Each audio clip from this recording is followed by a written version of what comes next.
All right. Well, right away we have early some early warding being done by the Nature's Prophet here in the jungle. I just wanted to catch that real quick, and now we'll be introducing the teams on Miracle. On Scythe we have Miracle in the mid with the Shadow Fiend. We're gonna have a tri-lane up top, what it looks like, with the Jungle Chivix on the Enigma, Infinity on the Shadow Shaman, and Poison on the Invoker taking farm. And we're gonna have Nyx Assassin going bottom off lane as a solo. So Miracle is, a pretty exciting player to watch. Looking forward to seeing some Shadow Fiend action from him, who's been a little bit absent in the metagame. Yeah, Miracle actually a previous Scythe player, or I'm sorry, a previous Titan player himself. All right, so for Titan, tri-lane bottom is going to be NWP on Faceless Void, X on AA, and Net on the Sand King. The X has picked up a smoke. We're going to have to see if they decide to use that or not. On the mid lane, Ember Spirit, KYXY. I think that's probably where we expected him to see. And the Nature's Prophet coming back from that really, really early TP to ward the entire jungle. It was hard to even catch, is OHY. And right now they're going to look to remove some of these wards because this is pretty much the entire jungle that's going to be warded here. And so as we see, Invoker had a sentry on him. Where did that sentry go? Is it on the courier? The sentry I think he's still got a sentry on him. Okay, yeah. He brought the sentries to him from the courier. They realized that these were warded, and they knew right where they are. That's just, good intuition on their part. And that's the perfect ward. They were able to get two different wards with one sentry. So, very good usage. Yeah, I don't know how they picked on those wards being there. That's just wild. The tri-lane bottom, okay, so we didn't see any early aggression right out the gate. Nobody wanted to use their smoke to go into enemy territory and try and find somebody off foot. But we do have X here sitting on a haste rune. So him not destroying that leaves me thinking that he's probably going to want to use it to maybe put some pressure on mid lane. And yeah, and the second I say that, he's going up river. Yeah, and when you get an early haste, there's really no reason at least not to try to make a play. You might not get it, but there's really no reason not to. Yeah, well, he's going to come on the Shadow Fiend. Well, he's got nothing but right click right now, and actually, yeah, steering chain's going out, and this Ember Spirit taking a lot of damage from the tower. Miracle, I think, is going to be fine. And now KYXY in a little bit of trouble. Nike's rotation was just a little bit slow. Had it been a little bit quicker, I believe he would have been able to land an Impale. And they pulled him some regen and clarity, because he did start Boots. And Boots, on a hero like Nyx, who doesn't have a natural just auto escape, sure he has Spike Carapace, which stuns them, but it doesn't actually move him. So Boots can actually be pretty big on the type of offlaner that needs to run. Yeah, and we see him dancing around in the river a little bit, and that's mainly because he sees AA in the jungle there. We can see they have their jungle warded. So anytime AA is going to try and stack these camps, fortunately or unfortunately, they're not going to stack. And it doesn't. That ward I don't believe is going to stop the small camp from stacking.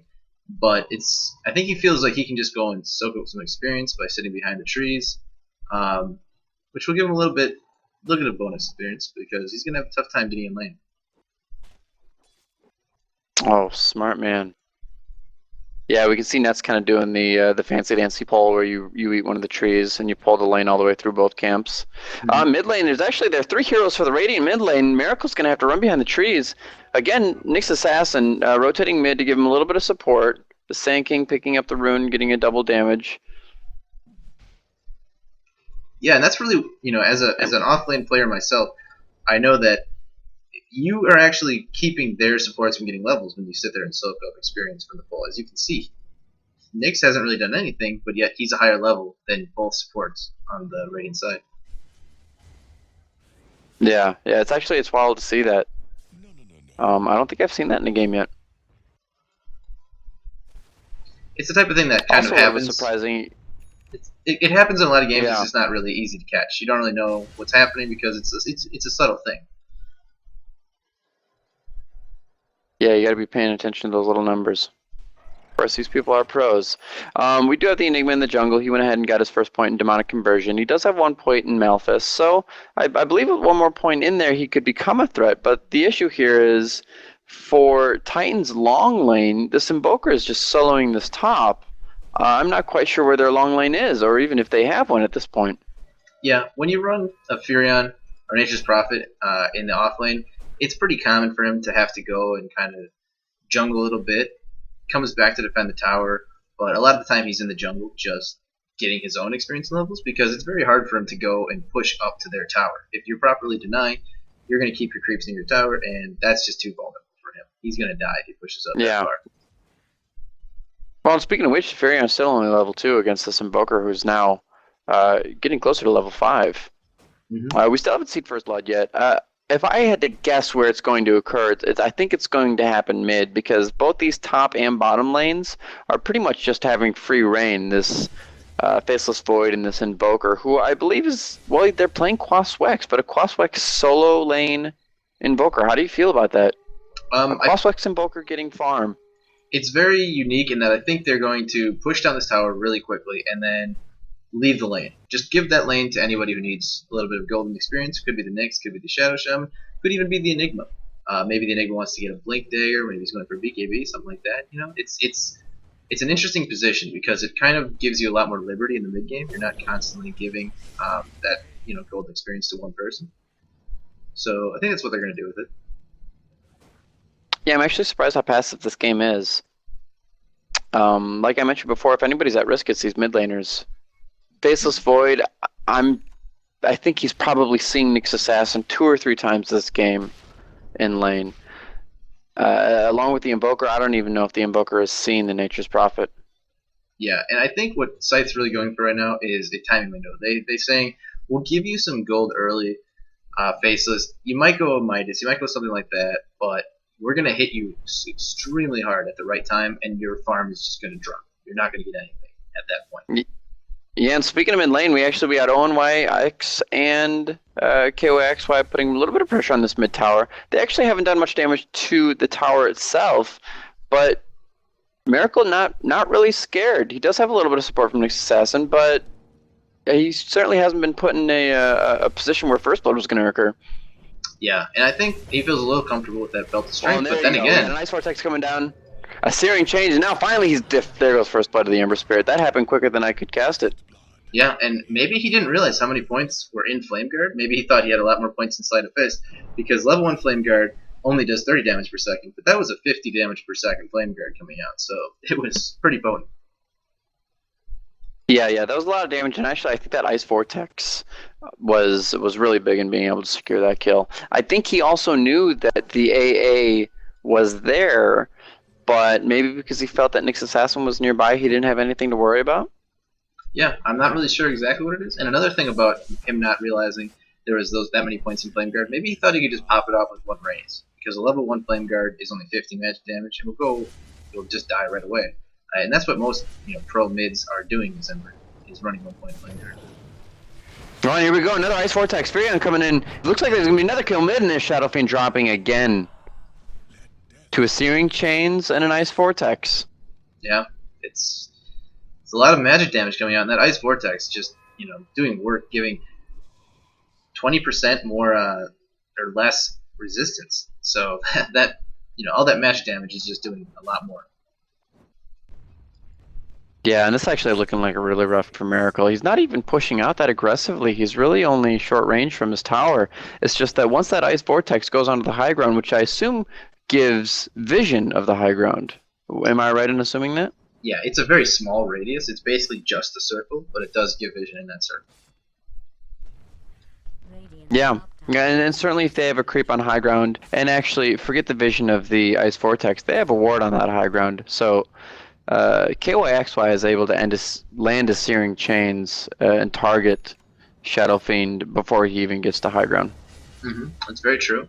But the one thing that Scythe has to feel pretty good about is that they have Invoker and Enigma getting a lot of farm, a lot more than the other supports or even the Furion, the Nature's Prophet are getting. So yeah, but with this Invoker going Quaswex, I'm really concerned as where's their damage going to come from? And again, we talked about Shadow Fiend at the beginning, but this is what happens to Shadow Fiend, is people understand that he needs a strong early game to excel in the late game. Yeah, and they're denying him that. They don't have a lot of, say, right-click damage. Okay, well, they're going to go hard on him again, but it should be fine. Yeah. They don't have a lot of right-click damage, but I do think they have a lot of magic damage that will pay off, in a sense, in just that mid-game period. Well, and it seems like Scythe right now really not able to move past any part of the river except for up top this Invoker who has been completely untouched. I don't want to think that it was a mistake going Quas Wex. I think they're relying on the Shadow Fiend having a good game. They're relying on his potential moving into the mid to late game a little too much right now. And it's possible that, well, I definitely don't think they want to take this anywhere near late. I think this is the type of game where you ended 30 minutes if you're planning on winning it. Maximum 40, but no later than that. Because Faces is, it's pretty hard to go up against Faces and Ember anywhere near the late game. Those are two extremely powerful late game heroes. Well, and the Faceless just, totally free farming. Nobody's there to him. He's getting every single last hit. Yeah. And left to his own devices, he's going to be pretty big by 20 minutes. Yeah, definitely. He's got treads. He's going for the Battle Fury. He has his Perseverance. But I don't think they're worried about a Battle Fury, honestly. If he was going like MKB first, that might be something that they'd really have to be worried about. But, the Battle Fury is more of a farm item. It's going to be the item that really, immediately makes him battle ready. So I think they're willing to give it to him and then, not let him get another item after that. Yeah. Again, we can see, actually, this is interesting. The Ember's rotating top. They're looking to push this top tower. We've talked about this tower a lot. It's really not the type of tower worth it. This Ember Spirit is going to take Malefice. He's actually going to Searing Change, or I'm sorry, Sleight of Fist into the Invoker. Not scared of either of them. Yeah, and that Flame Guard just absorbing most of their magic damage, which is very nice. Yeah, I suppose if there were a change to Ember Spirit, would Flame Guard be what gets hit? It's possible, but actually most people prioritize it last. They get 1 point in it, and max Searing Chains and Sleight of Fist first. So I think honestly Sleight of Fist will be seeing nerfs before anything else. It could be Magic or Flame Guard as well, but I think the Sleight of Fist is going to be the target. That's kind of funny. X sending an AA ult and Ice Must all the way top line, predicting that there might have been a fight there, and when he realized there wasn't going to be one, he just let it go off the map. Yeah. We're trying to... Yep, again, this Flame Guard guarding a lot of magic damage. He's just playing into this tri-lane with literally no worries. He does have a couple of Nature's Prophets, seedlings up there, for protection, but beyond that, they have 3, if you kind of Shadow Fiend in the jungle, 4 heroes nearby. Well, that's what this little Ember Spirit makes him so, hard to kill, because he just pops back to that Fire Remnant. He can do it no cast time as soon as he feels any sort of aggression, and he's gone. There's nothing they can really do about it. So he's a great hero playing aggressively. Well, so Nature's Prophet OHY has decided to kind of take up this mid lane along with the Enigma. We talked about the Enigma maybe getting solo experience. Looks like he's probably going to go mech first after his Soul Ring. An early mech provides a lot of fightability. Actually, we have a smoke from Net and X going up around this tier 1 tower. They're going to miss Nyx Assassin by just a little bit. Yeah, and I really think they just want to secure the tower. Assassin, actually. They're going to swing around. Even if they don't get a kill, they're still pretty much securing this tower for the Faceless. Yeah. And how big is that for the Faceless? Does that help the Faceless farm? In a sense, it actually hurts them if they don't, regulate the creep wave well enough. But right now, they're just going to try to force them to come bot and fight them, because they know that they don't have the levels where they feel comfortable fighting. Although Shadow Shaman does have his ult up, so that's pretty big. Well, we see this Enigma actually rotating bottom. It seems like NWP is actually going to... Well, it looked like he was pulling back there for a second. At the same time, they're getting their top... Yeah, we see wards at the top tower. I don't think there's any way to save that top tower from the wards. But the NWP is actually going to TP top and kill the wards off himself just for the gold. Yeah, and that was really well timed in the Nyx. He saw the TP going out, and he said he's not going to cancel his TP to try to save his position 5's life. And sure enough, he certainly didn't, and he got a free kill in the Ancient Apparition. So, that's something at least. Yeah. All right. Well, they're going to pressure the tier 1 bottom of Titan. We do have Net kind of sitting back in the backwoods. Net's level 6. And finally, yeah, once hitting level 7, getting a point in his ult. I was kind of curious at level 6 he had not actually gotten a point in his ult. Yeah, and he does have the blink. He's using it now after There he centering goes. up, and Oh, and a that's huge. The Invoker going to take the majority of that damage, but and actually a black hole being used just to kill this Sand King. And actually, Choi also getting caught in the black hole. That's a double kill for the Enigma. yeah, that was a beautiful black hole. Just caught them both on the edge. Really well positioned. Well, what's unfortunate is that he didn't cast that black hole before the Invoker went down. I think there was a split second there where Invoker just needed a last hit, and WP back in here. He's going to ult. He's going to get the Enigma mid-Malefice, actually. Yeah, and they'll get the deny too, which is pretty Ember huge. Spirit actually picking up the kill. Mm-hmm. And the Ice Blast was on Invoker. I don't know if he had any chance of surviving. I think the Ice Blast might have killed him anyway. So I'm not sure if it really could have saved him, but it's possible. Probably just going to shatter underneath that. Yeah, and Miracle's going to drop here. Yeah.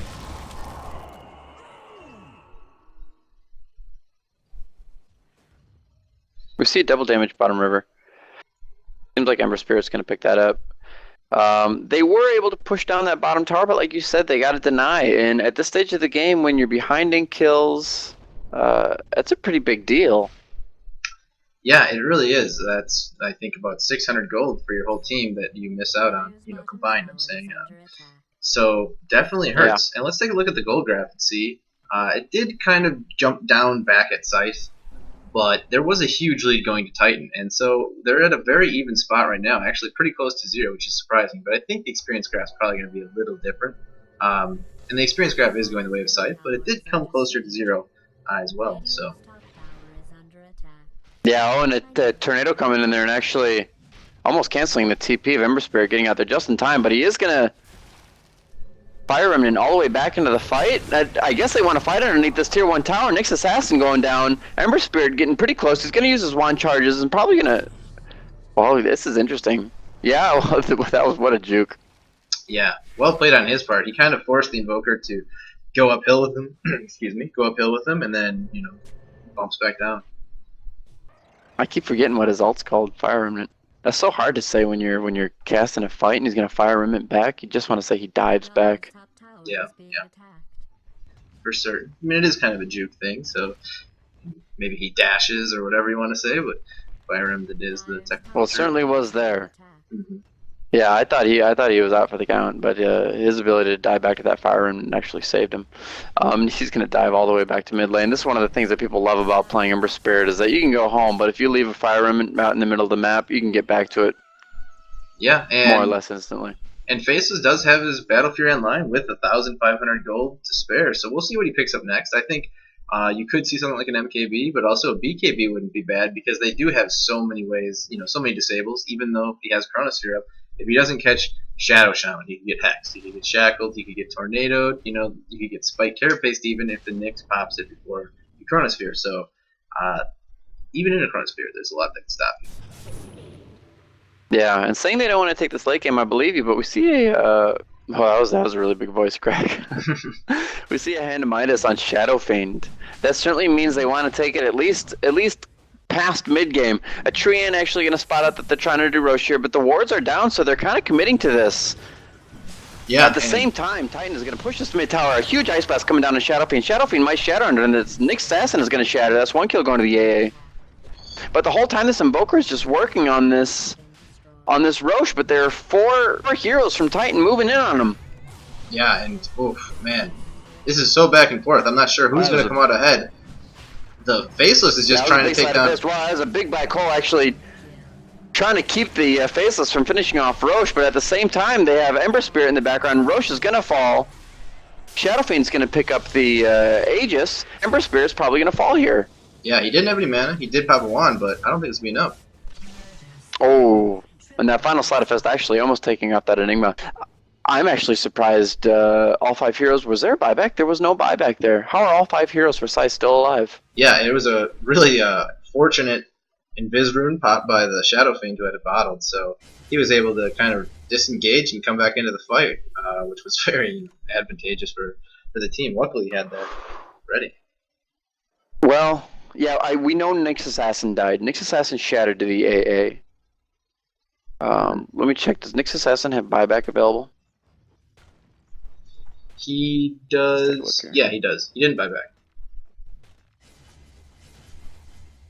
And we're gonna look So at the he net. didn't buy back. We'll look at the net worth, and we see Shadow Fiend on top, which is a little bit surprising since he did die twice in the mid lane, but he does get AA blasted, but he'll be fine. He's not going to shatter here, and he'll just go back and heal.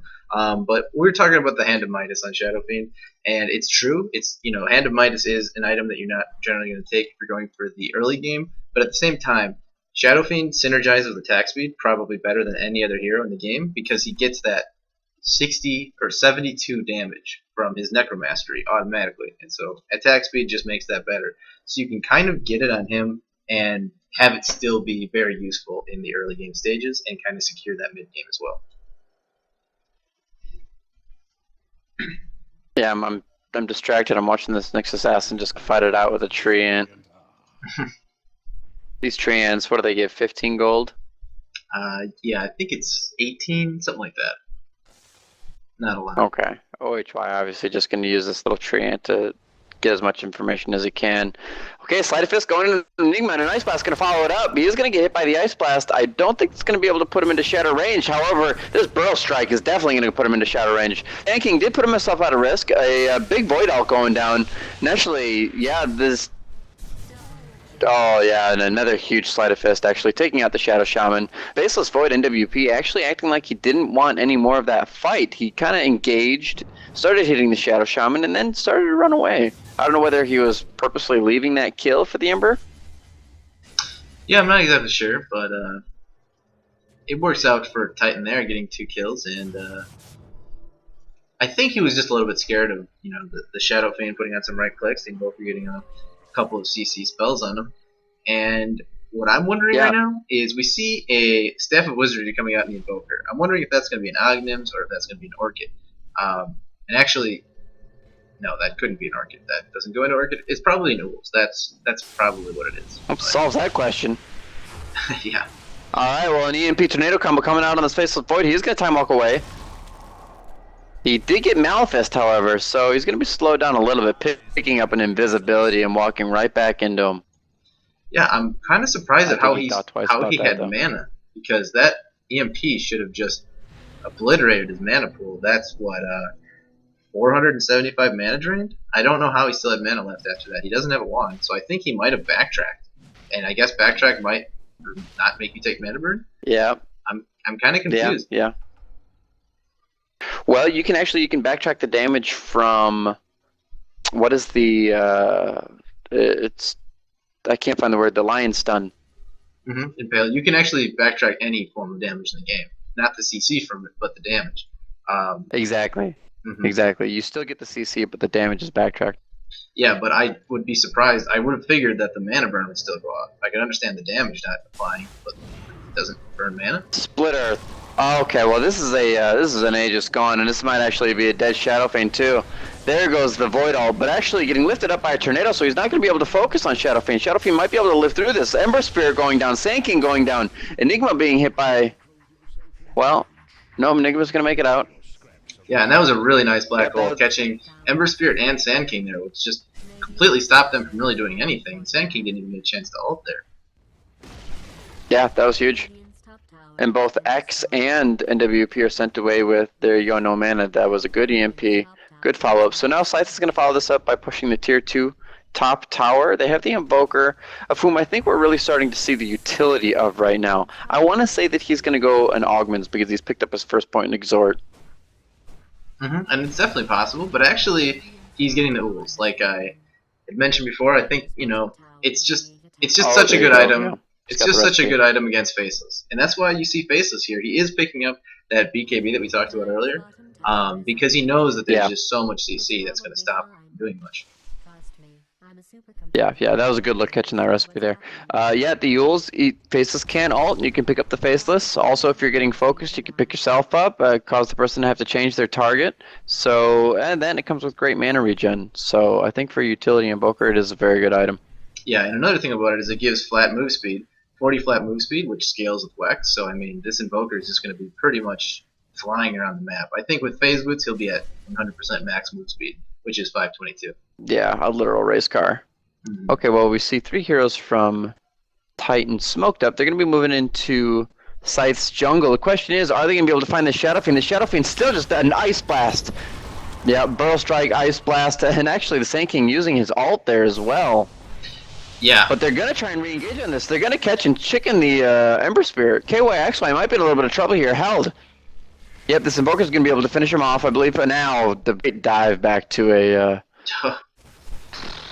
Flame Remnant. That was. Shoot, he's a hard one to follow.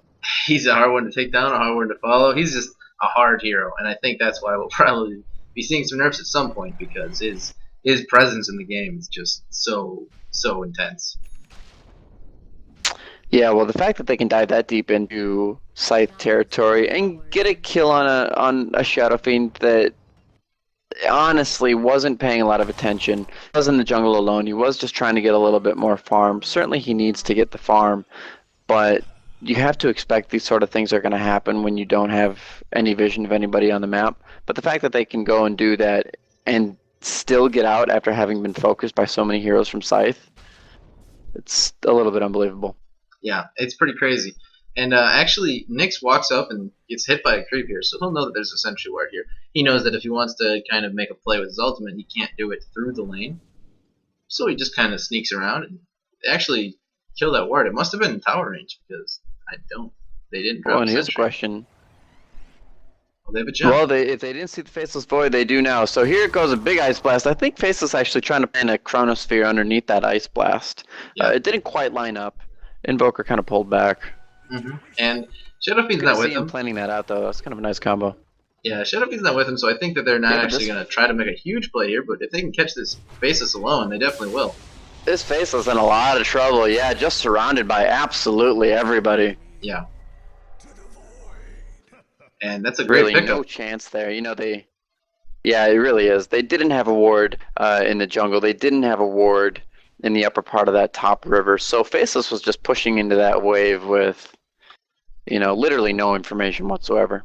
And I think what really made the difference here was this ward right here that the Dire had, that Scythe had in the Radiant jungle. They got to see that these support heroes were rotating the jungle and knew he didn't have backup, so they could be aggressive.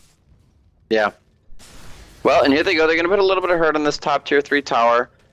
Those wards, gosh, I see those wards in games, and I'm just afraid to fight against them. But we see that the players here, why focus a player when you can just do a little bit more damage to a building? And the wards do stack up. They give a lot of gold to the enemy team, but at the same time, you're kind of guaranteeing that those people stick at that tower, don't go farm elsewhere. And they did get quite a bit of damage on a tier 3 tower. So if you consider all those things, it's probably worth it to throw them down whenever you get a chance. Yeah. Miracle has been, for the most part, left alone. They did get that kill on him in jungle. They had to use quite a few abilities that actually took away their ability to fight for a little bit. But he's been using his hand to Midas. He's picked up an Eye of Scotty, actually. Wow, that surprised me. All I saw was the ultimate orb.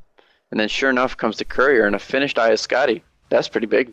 Yeah, and this was a pretty old school Shadow Fiend build. A lot of people liked it on him, as you just lock someone down. You just sat on them and locked them down, and Scotty gives so many stats. It's actually the most stat efficient item in the entire game, so keeps you alive, makes you do damage. He's been pretty amazing. Farming his little butt off. Alright, so here we see the Titan actually smoked up into the position right above the tier 2 Dire Tower. And at the same time, we have Scythe smoked up around the tier 2 bottom tower. So the question is, are these teams going to meet? Roche is up, so there's something to fight over. Yeah, and they did see, actually, Ohio on the Nature's Prophet TP to the top lane. They saw him, he was TP'd right onto a ward, so they know that they don't have 5 here, but he's going to be back soon. Alright, well, this Ember Spirit getting started on the big MP coming out. That Ember Spirit is going to drop almost immediately. This Faceless Void is going to have to pocket his BKB to get out of the Shadow Fiend. He's going to have to actually fight himself out of the wards. There goes the Yule's on Invoker using himself, but he's actually going to Chronosphere right underneath it and take that big black hole, keeping the Invoker alive for at least a little bit, but it wasn't enough. The Shadow Fiend actually missing. So many backtracks. Just backtrack after backtrack coming out of NWP, which, he'll take it. He's very grateful that he was able to survive at 19 HP, but the luck gods are with him tonight. RNGesus, I guess, was making an appearance RNGesus. Yes, he's been reading the RNG Bible. I can't really make that into a as good of a pun. Oh, this Nyx Assassin actually catching the Sand King between the Tier 1 and Tier 2. Not going to be able to do anything about it. I think he was just trying to get home safe and blinked in, saw the Sand King there, was like, oh shit, and then he popped the spike. Oh my god. And he does see this Ice Blast coming from the Ancient Apparition. Luckily, I don't think it would have actually killed him anyway, but better safe than sorry. Yeah, no kidding. You gotta think about those things when you're low on life and playing against an AA. Mm-hmm. It's one of the more enjoyable things to do is AA. Yeah, most certainly. You get fucking kill, puts a little smile on your face, and it was level 2. I didn't realize he had just hit 11, so that actually could have definitely been a kill had he not dodged it. Yeah. Something I like Kibix is doing for Scythe, he's not really going for these big, and you don't see a lot of pro teams doing it, certainly when they get him, it's fantastic and the casters go crazy, but he's not going for these big 5-man black holes. Really, that black hole there was just to get the Void off of Invoker, an increase Invoker survivability. Unfortunately, Invoker wasn't able to get out of it alive, but he's using this black hole really just to save key members of his team rather than create a situation where they can kill the entire rest of the other team, Titan.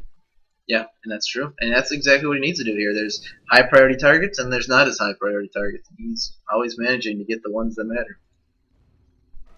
Yeah.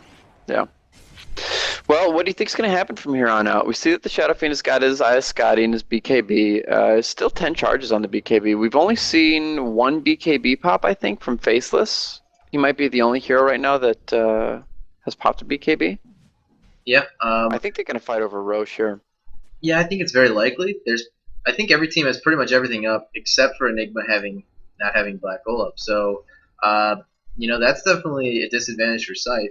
I'm not sure if Titan know that. They could have, been tracking the time here and know that they have an advantage, and that it's a very long cooldown, kind of easy to track because it's so obvious. But if they don't know, then maybe they won't be as inclined. Yeah, and actually a level 3 Necrobook coming out of OHY. This is definitely going to increase their pushability. A Big Ice Vortex Tornado coming out from Invoker, casting both the Ember Spirit and Void, 2 really high priority targets. Had they been able to make something there underneath that tornado, that would have been huge. Yeah, definitely. Unfortunately, though, the Enigma is such an important target for Scythe to keep alive that when they pick him off, they don't feel comfortable fighting, and they couldn't really follow up in that tornado. Yeah, that's unfortunate. I missed the Enigma pick off. Where was he when he got picked off? He was a little pushed out from tier 2 mid, and the Ember Spirit got a nice chains on him, followed by, I think, a Sand King, Burrow Strike, and Cold Feet. Oh, there's a big sleight of fist. Here comes the here comes the BKB from the Faceless Void. They're just going to melt that Shadow Shaman. Yeah, and I think that pause may have had something to do with it. Maybe he was just kind of didn't have his head quite in the game because he was in a dangerous position. Yeah, well, there comes the ult from Shadow Fiend. We're going to see a BKB from the Shadow Fiend, but still caught under Chronosphere. Chronosphere being one of those abilities. Oh, and that was a great Yules from the Invoker, trying to keep this Nyx alive. Faceless Void going to have to time walk out, but they're going to have to Oh, that was a good Force Staff. That was a huge Force Staff. That was a Force Staff from the AA. Yep, he was just hiding in the trees waiting to make a play. Wow, team plays. Mm-hmm. Yeah, Ember Spirit and Faceless Void at this point are kind of this really mobile, kind of gangsterish tag team. They more or less violated that Shadow Shaman underneath tower without even thinking twice. Yeah, and it's very tough for them to deal with, especially in a black hole, because it's hard to punish something like that when they both can, get out so quickly. So they really need to fight and take huge fights when they have black hole up, because that's really how they're going to win this game. Yeah, and I think people tend to do this, and I do it when I'm playing Faceless myself, but you underestimate the range of a level 4 Time Walk. He can Time Walk more or less off screen. It's got such a huge range. Mm-hmm. 1,300 to be precise. That chicken coming off on a Necromancer. Nobody really wanting to kill it.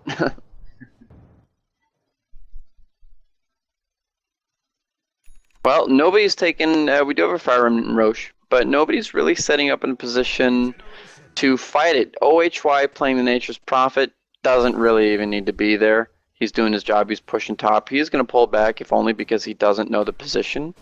of Scythe at the moment, and he doesn't want to get ganked. He does have a disengage item. The Shadow Blade is pretty good.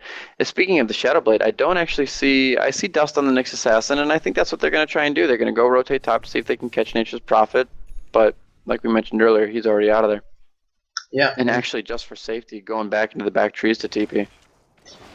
Yeah, his split push is definitely, having an impact in this game. It's keeping Scythe from ever really pushing out of their lane. It's making smoke ganks very difficult. Yeah, yeah. I need to find like a voice crack serum. A little ointment or something. Take a little chug little of ointment, a little throat ointment. tincture. Of all the things that I'd spend money on, once I got a job and I just started deciding, this is worth spending money on, this is worth spending money on, so is this. I would spend money on that. Yeah. We got a big EMP coming out. The Sleight of Fist actually putting Ember Spirit in a position to get hit by the EMP, but he's going to dive back to his... Oh, and at the same time, we actually got this Faceless popping his BKB. I think he wanted to start a fight. Where's the Chronosphere? There it is. He's only going to be able to drop the Shadow Shaman, however, and him himself getting close to behind this backtrack. He's going to TP out. Nobody's there to actually kill him. An Impale not available, and no mana for it. Yeah, and it's pretty unfortunate that Enigma didn't even get his ult up. Right when he got out of the Burrow Strike, he was popped in a Chronosphere, so he didn't really get to do anything in that fight, and that's crucial to their success. Well, what's really surprising is how well they're doing in these fights, and I want to chalk it up to Scythe not being organized, but that Ember Spirit jumped back to a remnant that he had on the Roche pit, and Roche proceeded to kind of bang on him and stun him up, so he actually wasn't even available for that fight. I feel like that Faceless was more out of position than anything and should have been punished for it, but Scythe was unable to do that. Yeah, and here they're using an EMP on an illusion, thinking that they caught him out, but no, just an illusion. Oh, we're all guilty of it. Mm-hmm. I've dropped meteors on illusions. Yeah, we just saw a Chronosphere on an illusion in a game we casted not too long ago, actually. Yeah, that's rough. Mm-hmm. All right, well, here they are. Nice Blast actually going out. If only for a good scout. You do see Shadow Shaman going back to the base. I think he actually sees it. Yeah, he sees it. Now he's going to blink back into the fountain. Yeah, and it's interesting. This base was actually picked up in Ognims, and that's something I was talking about in the previous cast we had done, in that a lot of people who play Faceless more recently, it's been more in the amateur scene, but here we're seeing it, it's more about the initiation than the carry. It's getting those huge ults off that do more than your actual right-click damage, especially when you have a lot of really strong magic damage coming out from Ice Blast. You have Ember Spirit, you have Burrow Strikes, and Nature's Prophet. He's doing a lot of right-click too with that Necrominicon, with the Scythe of Ice, and Shadow Blade. It's pretty potent. Yeah, and with a 6-second duration and a 60-second cooldown, sure, the 60-second cooldown is great for setting up fights because 60 seconds is actually not that long at all, but a 6-second duration, that is a long time. Yeah, it's definitely tough. What is a Augment Scepter duration of a Fiend's Grip? I know that the normal Fiend's Grip is 5 seconds. I think it might be 8 seconds. Don't quote me on that. I think it's either 7 or 8. Impale coming out from this Nyx. This Nyx going to shatter and actually just get shot down by the Faceless Void. Faceless getting a huge Chronosphere. He's going to be able to take out actually a huge Invoker, not getting caught by that Chronosphere. Still going to be able to take out the Enigma. Trapped inside wards. Big Burrow Strike coming out, and now the Invoker's in trouble. He's going to try and force Staff away. He does have an Invoke ready. He could try and Ghost Walk. We're going to see an Ice Wall, actually, but the Ice Wall a little bit misplaced. The Face already able to Time Walk past it. And behind this, we actually have Shadow Fiend having to pop his BKB and try and get out of here. Not with the Faceless Void, though. Yeah, there was actually a really intense fight going on with Miracle in the back lanes. He was picking up. He got the AA pretty much instantly. Ended up getting the Nature's Prophet, but, he kept having to fall back. He used his Ethereal Blade and tried to line up an ult a couple times, and just was unable to do so. Even though his right click was so strong, when he popped Death Blade, he couldn't actually hit the target that he was, trying to line up his ult on. And they just kind of backed out and got away, and it was really unfortunate that he couldn't make that play happen. Yeah, and then we got the tag team actually going after Roche. Sunstrike gonna scout it out, and the Tornado actually gonna prevent them from taking Roche. I'm a little bit surprised they weren't able to take This Faceless getting a lucky And regen. Ancient Apparition Yeah, this actually is just picked dirty. up Invoker with a nice blast. Oh, brother. Yeah, That's too that's bad. That's 50 seconds. yeah, and he was really the only thing keeping them from roshing. I think now they can go back and rosh if they need to. They're gonna push out and try to see if they can get a pick first. But I mean, they might not even need to rosh. They might just take racks. Well, heck, Faceless Void and Ember Spirit acting like they don't even need a team.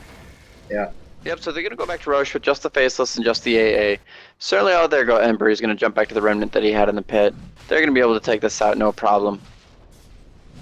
Yeah, that fight was wild. You know, I got to give it to the Invoker for dodging these Chronospheres, for not getting caught and then using the Yules to at least take Faceless out of the Chronosphere for a little bit. But with 6 seconds, a Yules is what, 2.5 seconds? And this sort of damage on Faceless Void? Honestly, it doesn't much matter. He's just going to pop back down and destroy anybody he's got in the Chronosphere. yeah, and I really feel like this is both teams have a lot of items. They have a lot of potential here, but I think this is going to be like the deciding moment of the game. If Scythe make a big stand here, I think they can push back and probably get the win here. But if they lose, I don't know if they can come back from Arax, especially against Nature's Prophet and an Ember Spirit. Yeah, and that's sort of Rad Dota. Hey, Big EMP actually taking Faceless Void down below alt man by 211. You wouldn't have had enough for a time walk and an alt. But with his items, whether that mana regen is coming from his augments, that's really the only item that gives him intelligence. And here we go. We got a BKB pop from the Faceless Void. Nick's going to try and alt out, not going to get it.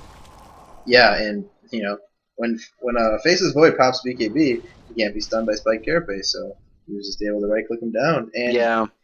it's down to 5 seconds. It's starting to get dangerous because he doesn't have BKB now. He does have Aegis, but Oh, and a huge counter initiate on the Invoker. Dodging both the EMP and getting a Chronosphere down. Yeah, and this Invoker gonna die to a huge... there, finally the Black Hole coming out from Chibix, but I think a bit too late. He's got 4 heroes, a huge Black Hole, but there's just no damage to follow it up. Shadow Fiend is gonna BKB up. Invoker's going to Yule's the Faceless, but still there's just too much damage on this Faceless. He's gonna Time Walk, he's gonna kill this Shadow Fiend, no doubt. He's gonna take a little bit of tower damage, and Ember Spirit dodging the Tornado and actually going back to his Remnant inside the Dire. yeah, Man, this whole time, Nature's Prophet just sitting there. they're really trying to get him, but that that Faceless Void just fearless with that Aegis right now. Yeah, he's just going to town. EMP does You connect can though. use him as many times as you want. Yeah. I don't even know if he's going to die here. They still have yet to take the Aegis off him. Yep, and there's the Finally, GG call. Shadow Shaman taking the Aegis off him. Yeah, there you go. There's nothing they can do. They see the Faceless Voids coming back. They know they're going to lose this Rax. And all said and done, I liked the idea of that timing window build, but Ember Spirit is just such a strong mid-game hero. It's so hard to hit a timing window because he's so good at keeping you from pushing in with the Battle Fury and Sleight of Fist, and just his team fight ability. It's kind of the perfect hero to pick against a timing window. Yeah, and certainly they saw this coming. The Faceless Void was down bottom farming more or less freely until the laning phase ended, until they actually just decided to end the laning phase. But with SF having such a weak early game and the Invoker going Quas Wex, certainly the Invoker was the reason they couldn't move forward when they wanted to. It wasn't the black holes. It certainly wasn't the damage coming out of the Shadow Fiend. But even after making that big play on the first Aegis, I wasn't surprised that they weren't able to do anything with it. They just didn't have the damage.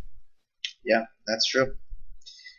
But it was a great game to watch. Well, It was, the early game felt really close. A lot of early aggression going out after that initial phase of just kind of nothing. But then it kind of got to the point where there's a lot of team fighting, a lot of rotations. A joy to watch. Yeah, it was a good game. I hate to have talked about the Shadow Fiend early in the game, going back to TI1 where the Shadow Fiend lost them that match. Certainly this was not an international match, so there wasn't as much on the line.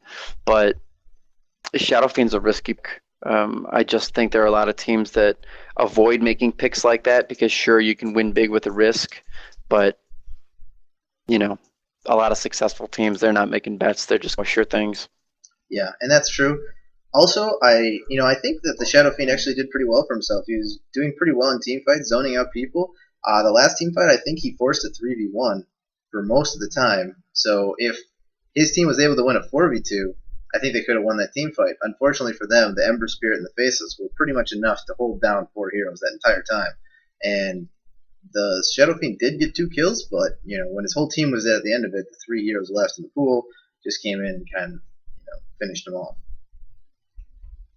Yeah, I mean, really, if we had a duel between the damage dealers there, you'd have Shadow Fiend in the front. And sure, he was getting big items by the end, and he was doing a lot of damage. But with the farm on the Faceless and the farm on the Ember Spirit, we saw them just walking around, on the low ground of the Dire camp, under their barracks, just pretty much bossing people around. They didn't even have team members around them.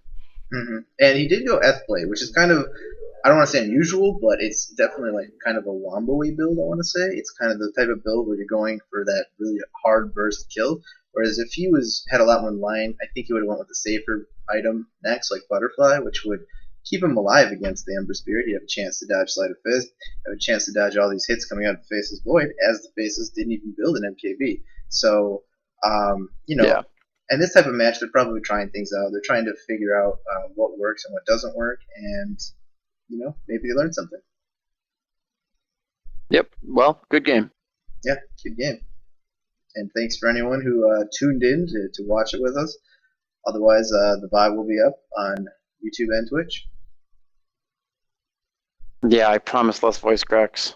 If anybody knows where I can buy throat ointment. Little throat tincture. The traveling tincture salesman will come to your house and deliver you from evil. Apparently, voice cracks are evil. I'll buy his suitcase full of little miscellaneous items. Yeah, and then he'll challenge you to a duel. And he'll give me a massage afterwards. Okay.